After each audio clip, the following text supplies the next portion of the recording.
তিন প্রকার মানুষকে আল্লাহ তাআলা লানত করেন। তিন প্রকার মানুষকে আল্লাহ তাআলা অভিশাপ দেন। আল্লাহ তাআলা নিজেই তাদেরকে অভিশাপ দেন। মহান আল্লাহ যদি কাউকে অভিশাপ দেয়, ওই ব্যক্তির মতো হতভাগা কপাল পোড়া আর কেউ হতে পারে না। কোন তিন প্রকারের মানুষ আমাদেরকে জেনে রাখতে হবে। এক নম্বরে, যেই মানুষেরা নামাজে দাঁড়িয়ে তাড়াহুড়া করে। কি করে? আজকে আমাদের সমাজে অনেক মানুষ আছে না, মসজিদে আসবে সবার পরে কিন্তু বের হবে সবার আগে, এরকম মানুষ আছে কি নাই? আছে। এজন্য ওই ব্যক্তিকে আল্লাহ তাআলা পছন্দ করে না। ওই ব্যক্তিকে আল্লাহ অভিশাপ দেন, যে ব্যক্তি নামাজের সময় তাড়াহুড়া করে, সূরা কেরাত পড়ে দ্রুত এবং রুকু সিজদাও করে কি দ্রুত। আল্লাহ নবীজি হাদিসের মধ্যে সাহাবায়ে কেরামকে বলেন, তোমরা কি জানো সবথেকে বড় চোর কে? আকবারুস সারিক, সবথেকে বড় চোর কে? সাহাবায়ে কেরাম বললেন, দুনিয়াতে যে যত টাকা পয়সা আত্মসাৎ করবে সে তত বড় চোর। বন্ধুগণ আমার ভাইরা, আল্লাহ নবীজি বললেন না, দুনিয়ার টাকা পয়সা যত সম্পদ হোক না কেন, সকল কেউ যদি চুরি করে সে বড় চোর না। ইয়া রাসূলুল্লাহ, সবথেকে বড় চোরকে? দুনিয়ায় টাকা পয়সা দুনিয়ার মানুষের, এই দুনিয়ার মানুষের টাকা পয়সা নেওয়ার কারণে তাকে বড় চোর বলা যাবে না। দুনিয়ার মধ্যে সবথেকে বড় চোরকে? ইয়া রাসূলুল্লাহ, নবীজি বলেন, সাহাবীরা, দুনিয়ার মধ্যে সবথেকে বড় হলো যে ব্যক্তি নামাজের মধ্যে চুরি করে। সাহাবায়ে কেরাম বললেন, ইয়া রাসূলুল্লাহ, ইয়া হাবিবাল্লাহ, নবী আমার,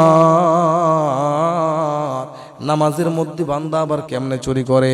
নবীজি বললেন, সাবিরা লা ইয়াতিমু রুকুআহা ওয়ালা সুজুদাহা ওয়ালা কিয়ামাহা। নামাজের মধ্যে চুরি হলো ওই ব্যক্তি নামাজের মধ্যে দাঁড়িয়ে রুকু সিজদা ঠিকমতো করবে না, ঠিকমতো দাঁড়াবে না, ঠিকমতো তাসবিহগুলো পড়বে না। এটা হলো নামাজের মধ্যে চুরি। যে ব্যক্তি নামাজের মধ্যে চুরি করবে ওই ব্যক্তির নামাজ আল্লাহর দরবারে কবুল হবে না। ওই ব্যক্তির উপরে লানত, যে ব্যক্তি নামাজকে তাড়াহুড়া করে, এই ব্যক্তির উপরে কি লানত। তিন প্রকার মানুষকে আল্লাহ তাআলা অভিশাপ দেন, লানত করেন। তার মধ্যে এক নাম্বার হলো কি, যারা নামাজের মধ্যে কি করে? অলসতা করে বা নামাজ নিয়ে দ্রুত করে।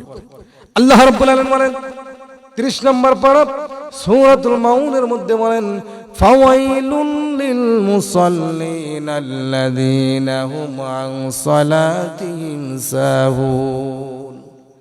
ওই ব্যক্তি, ওই মুসল্লি, ওই নামাজি ধ্বংসশীল, যারা নামাজের ব্যাপারে বেখবর, এখানে নামাজের ব্যাপারে উদাসীন। তিনটা অর্থ। এক নাম্বার, যা পড়তেছে ওইটার সম্বন্ধে সে অবগত নয়, কি পড়তেছে না পড়তেছে ওটা জানে না।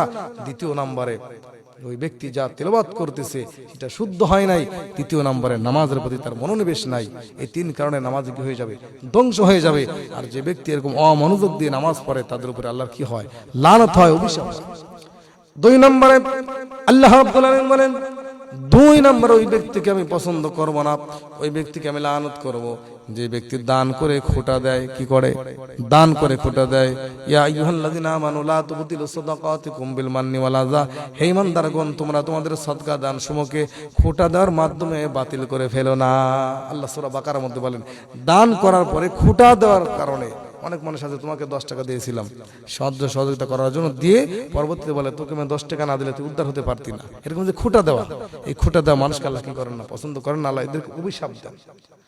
3 নম্বরে নবীজি বলেন, সাহাবীরা, 3 নম্বরে ওই ব্যক্তিকে আল্লাহ অভিশাপ দেন, যারা অন্যের জমিন, অন্যের হক যারা মেরে খায়, অন্যের কিছু আত্মসাৎ করে নিয়ে নেয়, ওপরে নিয়ে নেয়, অন্যের জিনিস যারা দখল করে খায়, ওই ব্যক্তিকে আল্লাহ তাআলা অভিশাপ দেন, আল্লাহ তাআলা লানত দেন।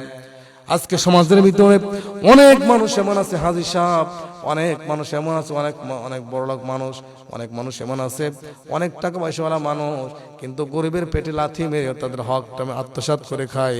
আপনি যদি গরিবের হকটা আত্মসাৎ করে খাওয়ার পরে হজ করেন, আল্লাহর কসম করে বলে ওই হজ হবে না, ওই হজ হবে না, আপনি যদি আত্মসাৎ করা বাদ না দেন।